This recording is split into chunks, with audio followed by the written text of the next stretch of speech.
Coucou, allez, je vous fais une petite vidéo recette.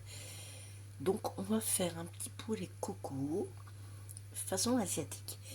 Donc là j'ai fait revenir un tout petit peu de beurre. On va rajouter donc des oignons, d'accord, dans cette préparation.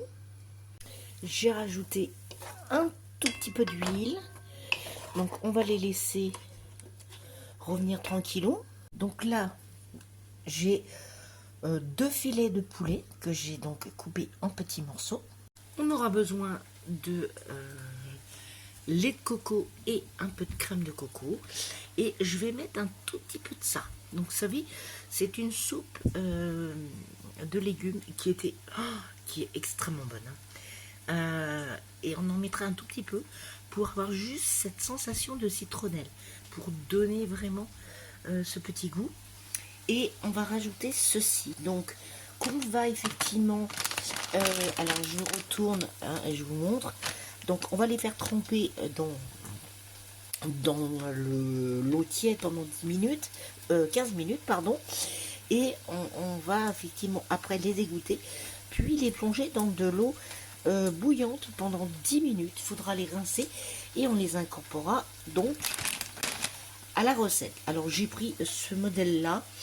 Il y avait tout en filet mais qui était quand même un peu plus cher, donc j'ai décidé de prendre ceux-là et je vais les couper un petit peu en plus petits morceaux après.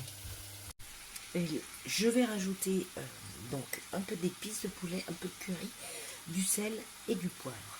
Donc voilà ce que ça donne après avoir rajouté donc toutes les épices que je vous ai citées. Voilà, j'ai rajouté donc mes petits champignons que j'ai donc bien rincés et donc coupés en petites lamelles. Parce que voilà, quand ça sort, c'est quand même assez gros, vous voyez. Donc voilà. Et là maintenant, donc on va rajouter donc la soupe, un tout petit peu de soupe. Voilà, pour donner juste un peu de goût. La crème de coco.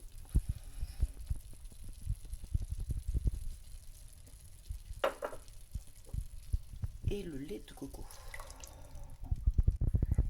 Voilà, donc j'ai bien tout mélangé. Et maintenant, je vais refermer ma cocotte. Et je vais laisser au moins pendant bien une petite demi-heure. Et puis, on peut servir ce plat avec... donc moi, je vais faire du riz. Mais vous pouvez très bien faire avec des pâtes, avec des légumes. Enfin, voilà, c'est un plat vraiment que vous pouvez mettre en accompagnement avec n'importe quoi.